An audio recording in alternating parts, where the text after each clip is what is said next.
तफसील क्या है भाई इसकी जरा समझो। हमारे पास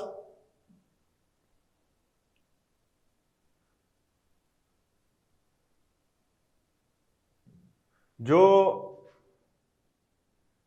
काम आया था, मिसाल के तौर पे मैं यहां आपके पास बना देता हूं सेल मेम्ब्रेन, पूरी डिटेल में एक सेल मेम्ब्रेन बना देता हूं।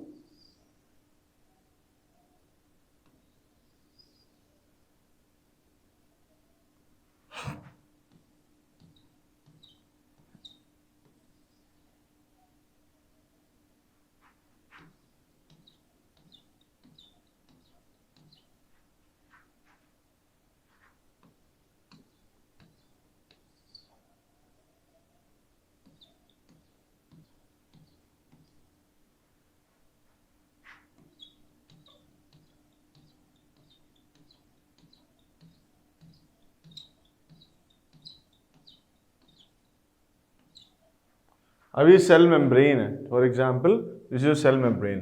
हमें पता है कि सेल मेम्ब्रेन में जाहिर सी बात है जो गोल वाला पोर्शन होता है ये हाइड्रोफिलिक पार्ट होता है, वाटर लिविंग पार्ट, और इसके साथ जो अंदर की तरफ है ये वाला पोर्शन जो होता है, लेट्स सपोज मैं इसको बना देता हूँ, पहले बना नहीं रहा था, कंफ्यूजन होती थोड़ी सी डायग्राम से, लेकिन चलो ये हाइड्रोफिलिक पार्ट है, सॉरी हाइड्रोफोबिक पार्ट है जो मैं टेल वाला पोर्शन बना रहा हूँ यहाँ पर।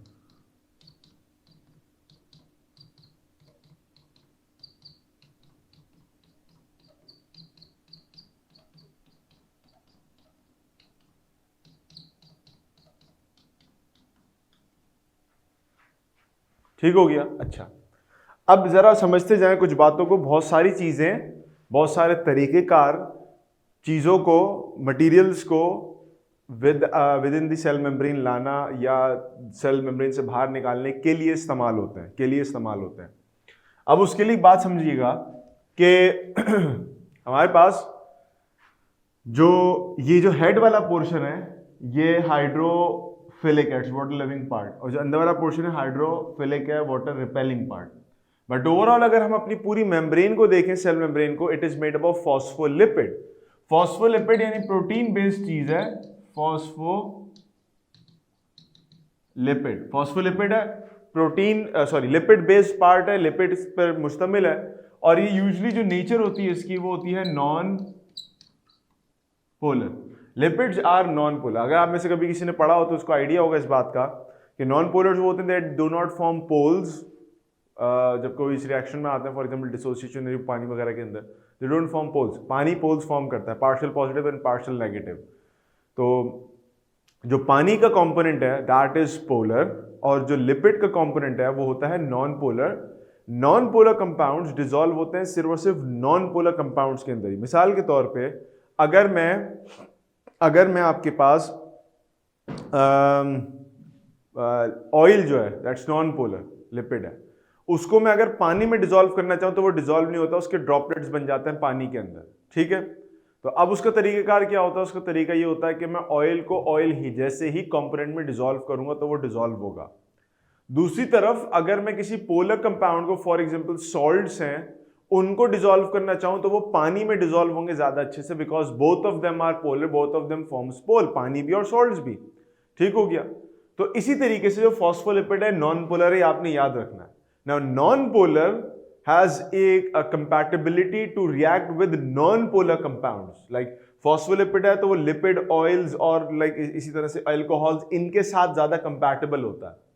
दूसरी तरफ अगर हम बात करें पानी की, तो पानी यानी पोलर कंपाउंड्स के साथ ज्यादा कंपैटिबल होते हैं, ठीक, जो जिसमें डिसॉल्व हो जाए।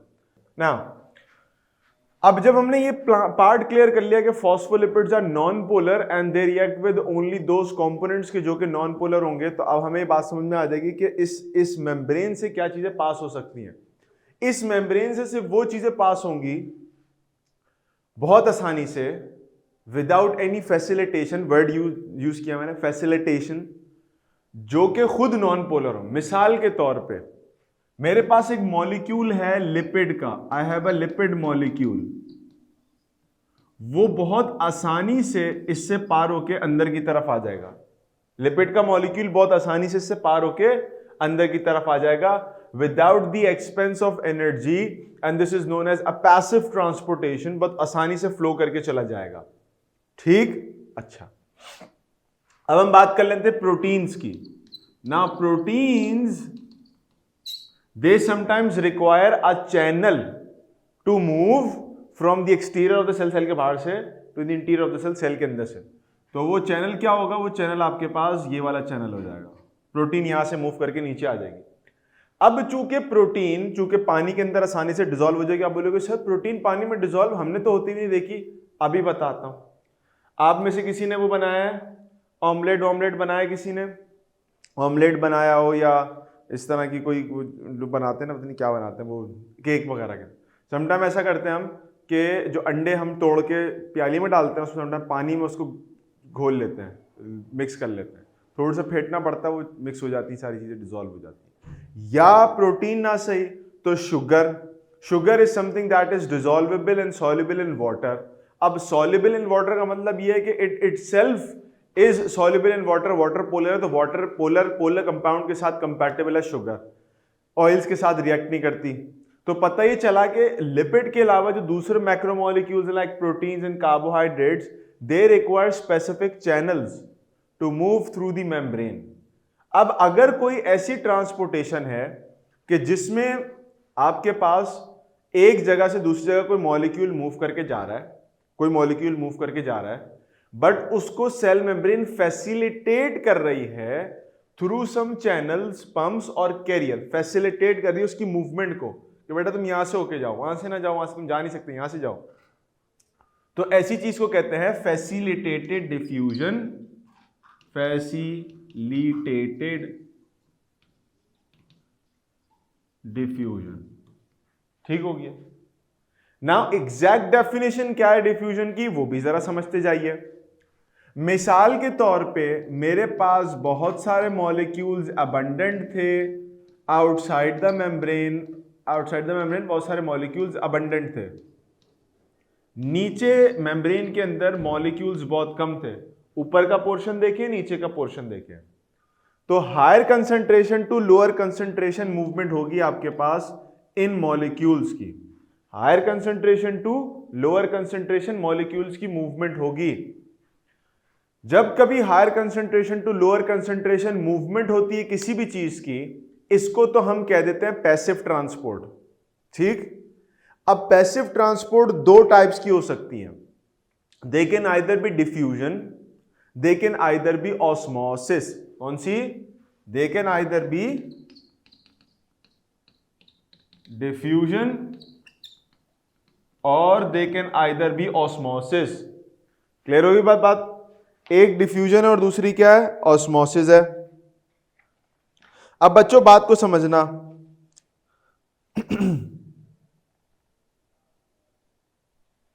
हमारे पास दोनों केसेस में एक ही चीज चलती है। वो एक चीज क्या है? ज्यादा कंसंट्रेशन से कम कंसंट्रेशन की तरफ किसी चीज की मूवमेंट, मॉलिक्यूल की movement. This is known as passive transport and they can either be diffusion और ऑस्मोसिस। डिफ्यूजन एक जर्नल वर्ड है, एक जर्नल वर्ड है कि अगर किसी भी जगह से मॉलिक्यूल मूव कर रहे हैं from higher concentration to lower concentration, that is known as diffusion. जैसे परफ्यूम की एग्जांपल हम देते हैं, डिफ्यूजन। ठीक है, सेल्स के अंदर भी डिफ्यूजन हो सकती है। लेकिन अगर सेमी परमिएबल मेम्ब्रेन के अक्रॉस किसी की मूवमेंट हो रही है, सेमी परमिएबल मेम्ब्रेन के अक्रॉस मूवमेंट हो रही है, तो हम उसको स्पेसिफिकली ऑस्मोसिस कह देते हैं। मेरी बात समझ रहे हो? ऑस्मोसिस क्या है? Movement of molecules, movement of molecules from area of higher concentration to lower concentration. एक डेफिनेशन ऑस्मोसिस की हो गई, वही सेम डिफ्यूजन वाली। Across semi permeable membrane, semi permeable membrane के अक्रॉस हायर से लोअर की तरफ अगर मूवमेंट हो रही है मॉलिक्यूल की, इसको कहते हैं ऑस्मोसिस। एक और डेफिनेशन सुनो, एक और डेफिनेशन ऑस्मोसिस की क्या होती है? वो ये होती है, सुनते जाना मेरी बात को, कि वाटर का मूव करना। किसका मूव करना? वाटर का मूव करना from area of lower solute concentration to area of higher solute concentration. दोबारा बोल रहा हूं, समझते जाइएगा। क्या कहा मैंने? Movement of water from low solute concentration to high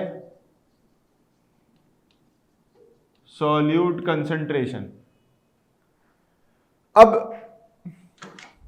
बात की गहराई में जाने से पहले एक मसला क्लियर कर लेते हैं कि what is a solute. Solute किसे कहते हैं? सॉल्यूट कहते हैं उस चीज को जो कि सॉल्यूशन बनाने में हेल्प करे। हैं, ये क्या मतलब हुआ भाई? सॉल्यूशन में क्या क्या चीजें होती हैं? एक सॉल्वेंट और एक solute. Anything that is being dissolved is known as a solute, और anything that is used to dissolve, जिसको इस्तेमाल किया जा रहा है डिसॉल्व करने के लिए, दैट इज सॉल्वेंट। तो सॉल्वेंट में सॉल्यूट डिसॉल्व होता है और आपके पास सॉल्यूशन बन के सामने आता है। सॉल्वेंट में सॉल्यूट डिसॉल्व होता है और आपके पास सॉल्यूशन बन के सामने आता है। तो सॉल्यूट क्या हो गया? नमक हो गया, शक्कर हो गई, कोई मिनरल्स हो गए, कोई आयंस हो गए। Anything can be solute as long as it's being dissolved in another molecule or a compound or a substance or a fluid, जिसको हम सॉल्वेंट कहते हैं। मेरी बात क्लियर हो गई? हमारे पास मिसाल के तौर पे ये एक बीकर रखा हुआ है, ठीक है? इस बीकर में के बीच में एक सेमी परमिएबल मेम्ब्रेन लगी हुई। क्या लगी हुई? Semi permeable membrane. अभी हमने बात की ना अक्रॉस सेमी परमिएबल मेम्ब्रेन, बार बार वर्ड यूज किया था। अब आओ एक और बात समझो, यहां पर भी पानी है और इसमें भी पानी है, ठीक है? लेकिन यहां पर मॉलिक्यूल ज्यादा हैं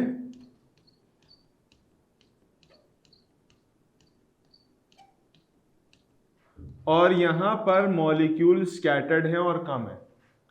ये है पोर्शन ए, ये है पोर्शन बी, बीच में सेमी मेम्ब्रेन। मुझे मेरा बेटा ये बताओ, मैं जरा कुछ बातें दोबारा दोहरा रहा हूं ताकि आप उस बात तक पहुंच सको जो मैं आपसे कहना चाह रहा था। हमने कहा movement of molecules from area of higher concentration to lower concentration is known as passive transport. Energy required नहीं है। दो टाइप्स हैं इसकी, एक डिफ्यूजन, एक ऑस्मोसिस। डिफ्यूजन मैंने कहा एक जर्नली है, उसमें सेमी परमिएबल इन्वॉल्व हो भी सकती है, मेम्ब्रेन इन्वॉल्व नहीं भी हो सकती। For example using a perfume, gas निकाली, हायर से लोअर कंसंट्रेशन की तरफ गैस के मॉलिक्यूल्स फैल रहे हैं। ठीक हो गया? आगे बात सुनो। अब मैं एक और बात करने लगा। मैं ये कह रहा हूं कि फिर मैंने आपको डेफिनेशन बताई कि अगर यही मॉलिक्यूल की movement across semi permeable membrane हो जाए तो हम इसको स्पेसिफिकली कह देते हैं ये ऑस्मोसिस है। ऑस्मोसिस की एक और डेफिनेशन मैंने बताई, वो क्या थी? Movement of water molecules. कौन से molecule? Water molecule from area of lower solute concentration to area of higher solute concentration across a semi permeable membrane. तर्जुमा क्या है इसका? पानी के मॉलिक्यूल्स का मूव करना ऐसी जगह से जहां पर सोल्यूट कंसंट्रेशन कम हो, ऐसी जगह की तरफ जहां सोल्यूट कंसंट्रेशन ज्यादा हो। किसके थ्रू? सेमी परमिएबल मेम्ब्रेन के थ्रू। इसको हम कहते हैं ऑस्मोसिस। क्लियर हो गई बात? अब आ जाओ वापस तस्वीर के ऊपर। तस्वीर क्या कहती है? तस्वीर कहती है कि आपने इस तस्वीर को देख के बताना है कि ऑस्मोसिस यहां होने वाली, क्योंकि बीच में है सेमी परमिएबल मेम्ब्रेन, दोनों जगह मौजूद है पानी। आपने ये बताना है कि पानी की मूवमेंट ए टू बी होगी या बी टू ए होगी। चलो भाई, ए टू बी या बी टू ए? शाबाश बेटा। तो अब मैं आपको एक चीज बताता हूं। डेफिनेशन क्या थी? पीछे देखो। डेफिनेशन थी movement of water molecule from low solute to higher solute. जहां सॉल्यूट ज्यादा वहां पानी की मूवमेंट, जहां सॉल्यूट ज्यादा कहां है? ए पे। तो पानी की मूवमेंट कहां होगी? ये भी देखो, पानी की मूवमेंट होगी यहां से यहां, यहां से यहां, यहां से यहां। पानी की मूवमेंट होगी B to A. Water move from B to A. अभी कहानी खत्म नहीं हुई।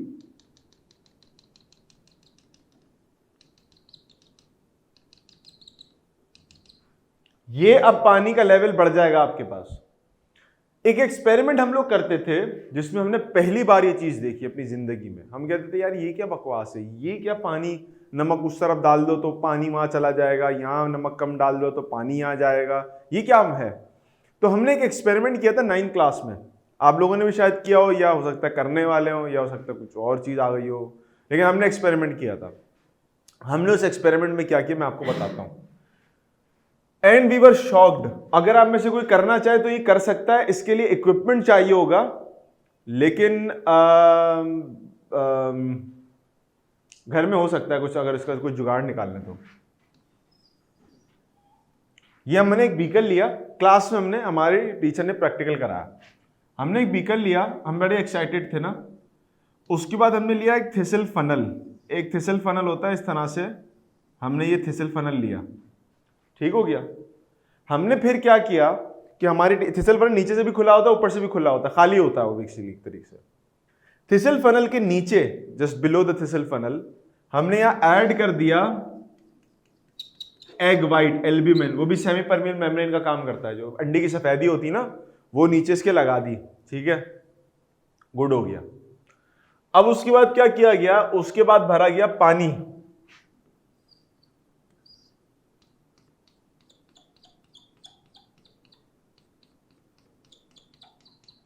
उसके बाद हमने क्या भर दिया, पानी, गुड हो गया। लेकिन इस थिसल फनल के अंदर हमने क्या भरा, हमने इस थिसल फनल के अंदर भर दिया रूह अफ़ज़ा, रेड कलर का,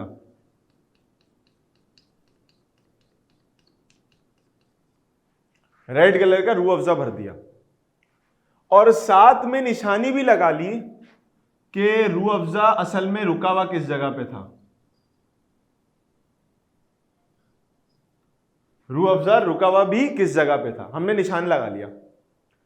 अब हुआ क्या, थोड़ी देर बाद टू आवर सरप्राइज, जो रूह अफ़ज़ा था ना उसका लेवल थोड़ी देर में यहां पहुंच गया, यानी पहले इनिशियली यहां था, अब रूह अफ़ज़ा पहुंच गया ऊपर। हम हैरान, हमने कहा अरे वाह ये क्या हो गया, बैठे बैठे रूह अफ़ज़ा की क्वांटिटी बढ़ गई, ये तो हम इससे तो बिजनेस स्टार्ट कर सकते हैं। लेकिन हमने एक और चीज भी नोट की, और वो चीज नोट ये की कि बीकर के ऊपर जिस जगह पे हमने निशान लगाया हुआ था ना पानी के लिए, जिस जगह पे पानी के लिए निशान लगाया था कि भाई इतना भरना है, 500 ml तक भरना है या जितने तक भरना है, वो पानी का लेवल नीचे आ गया, वो पानी का लेवल नीचे आ गया। तो हम परेशान, ये क्या हो गया भाई, कोई जिन भूत या कोई असर वसर आ गया, क्या चीज आ गई यहाँ, ऐसे लैब में आ गई, क्या आ गई। तो पता ये चला कि वो जो फिनोमेना हमने यहाँ पढ़ा था वो हमने प्रैक्टिकली यहाँ देख लिया। उसमें क्या देखा कि जब हम पानी को देखते हैं तो पानी के अंदर सॉल्यूट्स इतने नहीं थे, ना नमक इतना ज्यादा था, नॉर्मल टैप वाटर था, ना शक्कर उसमें शामिल की हुई थी, कुछ भी नहीं था। तो हमने क्या किया, हमने अब उसके मुकाबले में ले लिया रूह अफ़ज़ा। रूह अफ़ज़ा में शामिल था पानी भी, रूह अफ़ज़ा में शामिल थी शक्कर भी, मीठा होता है ना रूह अफ़ज़ा, या जामे शीरी जिसको हम, जो भी पसंद हो आपको। तो जब पानी इसमें ऐड होना शुरू हुआ, पानी क्यों ऐड हुआ, क्योंकि water was moving from area of lower solute concentration, यहां लोअर सोल्यूट कंसंट्रेशन है, to an area of higher solute concentration, ज्यादा सोल्यूट कंसंट्रेशन की तरफ मूव कर गया, ठीक हो गई। अक्रॉस व्हाट, नीचे लगाई थी सेमी परमिएबल मेम्ब्रेन एल्ब्यूमिन की फॉर्म में। तो पानी असल में यहां से यहां अंदर घुसा और उसने ऊपर चढ़ना शुरू कर दिया। जब वो पानी उसमें घुसा थिसल फनल के अंदर, तो ऑटोमेटिकली रूह अफ़ज़ा का लेवल ऊपर बढ़ गया। तो ये बच्चों याद रखिएगा, ये वो बात है जो शायद आपको आगे जिंदगी में भी इस्तेमाल करने का मौका मिले, और वो चीज ये है कि इस बात को अच्छे तरीके से याद रख लीजिएगा कि पानी हमेशा उस तरफ मूव करेगा जिस तरफ आपके सॉल्यूट की कंसंट्रेशन ज्यादा होगी। मेरी बात समझ आ रही है सबको, सॉल्यूट की कंसंट्रेशन ज्यादा होगी। और उसके लिए मैं बच्चों को एक एनालॉजी समझाता हूं जिसको यूज करते हुए वो बड़ी आसानी से इस पॉइंट को याद रख सकते हैं। देखिए एक बात याद रखिएगा कि सॉल्यूट होता है और एक होता है सॉल्वेंट, सॉल्यूट होता है और एक होता है सॉल्वेंट। सॉल्यूट को मैं नाम दे रहा हूं खजाने का, खजाना मीन्स पैसा, खजाना, ठीक हो गया, खजाना, ये दोनों डॉट है, खजाना मैंने लिख दिया, ठीक हो गया। सॉल्वेंट को मैं लिख देता हूं चोर, खजाना मैंने किसको लिखा, सॉल्यूट को, और सॉल्वेंट को क्या लिख दिया, चोर। अब मेरा बेटा एक बात याद रखना, सॉल्वेंट फॉर एग्जाम्पल पानी है, सॉल्यूट फॉर एग्जाम्पल हो गया लेट्स से शुगर हो गई, शक्कर हो गई। चोर पानी, खजाना शक्कर।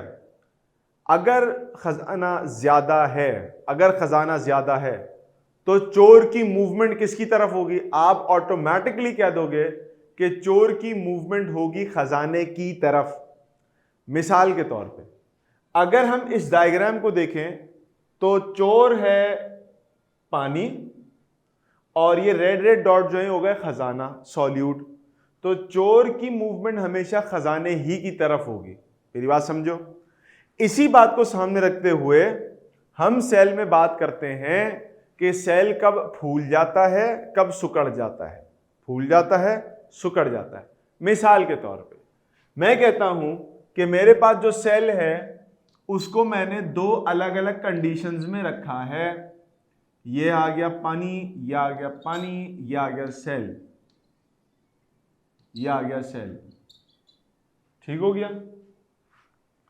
अब मैं कहता हूं कि मेरे पास एक सोल्यूशन ऐसा है, ये वाला, कि इसमें जो पानी है उसमें मोर सॉल्यूट है, ज्यादा सॉल्यूट है सेल के मुकाबले में, और जो ये वाला पानी है इसमें लेस सॉल्यूट है, लेस सॉल्यूट है सेल के मुकाबले में, सेल के मुकाबले में, या ज्यादा सॉल्यूट या कम सॉल्यूट।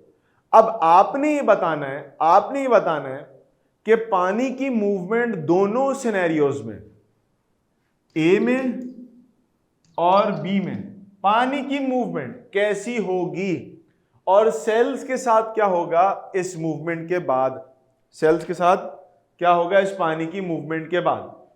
सोचो बेटा। अब देखो बच्चों, बात को समझो। जब हम सेल की बात करते हैं, ऐसा सेल कि जिसमें पानी के बाहर सॉल्ट ज्यादा है, यानी सॉल्यूट ज्यादा है पानी में, सेल में कम है। तो अब देखो पानी की मूवमेंट किस तरफ होगी? टुवर्ड्स द सॉल्यूट, यानी चोर जाएगा खजाने की तरफ। खजाना ज्यादा कहां पर है? बाहर, सेल के बाहर।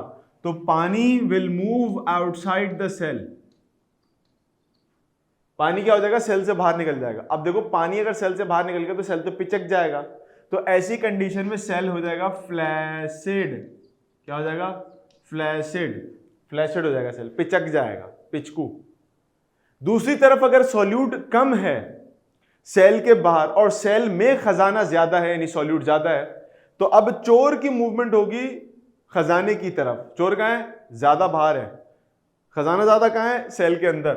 तो अब पानी मूव करेगा विद इन द सेल। जब पानी सेल के अंदर घुसेगा तो सेल रप्चर बढ़ जाएगा, टर्जिड हो जाएगा। अगर उसको कंट्रोल करने वाले नहीं तो फट भी सकता है वो। टर्जिड। तो सेल टर्जिड हो गया, फूल गया, और सेल पिचक गया, फ्लैसिड हो गया। तो सेल को नमकियात की कमी और ज्यादती की वजह से इस तरह के मामलात फेस करने पड़ते हैं कि अगर उसमें नमक ज्यादा है तो पानी अंदर आ जाएगा, अगर नमक कम है तो पानी बाहर चला जाएगा। और यही वजह है कि आपको प्यास भी लगती है। वो क्यों लगती है? कि अगर आपका खून गाढ़ा होने लगता है, जैसे आमतौर पे मशहूर है ये चीज़, और सेल्स में पानी की डेफिशिएंसी होने लगती है और नमकियात बढ़ जाती है, क्योंकि पानी कम होगा तो नमक बढ़ जाएगा। इसी तरह से ब्लड के अंदर, ब्लड में अगर पानी कम है तो उसमें गाढ़ापन आने लगेगा, उसके अंदर सॉल्यूट की का कंसंट्रेशन बढ़ जाएगी। तो अब डिमांड क्रिएट होती है पानी की, तो आप पानी पीते हो, प्यास लग रही थी, पानी पी लिया, तो वो जो डाइल्यूशन है वो हो जाती है सेल में दोबारा वापस जाके, ब्लड में दोबारा जाके। तो ये चंद एक बातें मैं आपको बता रहा था। Let's move back to this diagram. इस डायग्राम में हम क्या देख रहे हैं? इस डायग्राम में हम सेल मेम्ब्रेन को देख रहे हैं, मूवमेंट देख रहे थे। लिपिड वाज नॉन पोलर, तो मेम्ब्रेन को आसानी से क्रॉस कर जाता है। पोलर कंपाउंड जो है वो मेम्ब्रेन को क्रॉस नहीं करते, जो पानी वानी के साथ रिएक्ट करने वाले हैं, तो वो किसी मेम्ब्रेन की किसी प्रोटीन या चैनल के जरिए आते हैं विद इन द सेल या सेल से बाहर जाते हैं। इसको हम कहते हैं फैसिलिटेटेड डिफ्यूजन, बिकॉज चैनल्स और carriers are facilitating that particular molecule to move through the membrane. उसके बाद हम क्या कहते हैं? हम कहते हैं कि अगर ज्यादा कंसंट्रेशन से कम कंसंट्रेशन की तरफ किसी चीज मॉलिक्यूल की मूवमेंट है तो इसको हम सिंपली पैसिव ट्रांसपोर्ट कहते हैं। और इसकी दो टाइप्स हैं, एक डिफ्यूजन सिंपली मूवमेंट और एक ऑस्मोसिस, जो हमने पीछे बैठ के देखी अभी। एक आखिरी बात यहां पर समझते जाओ मूवमेंट से रिलेटेड, और वो बात क्या है? वो बात ये है कि अगर फॉर एग्जाम्पल कुछ ऐसा मामला हो जाता है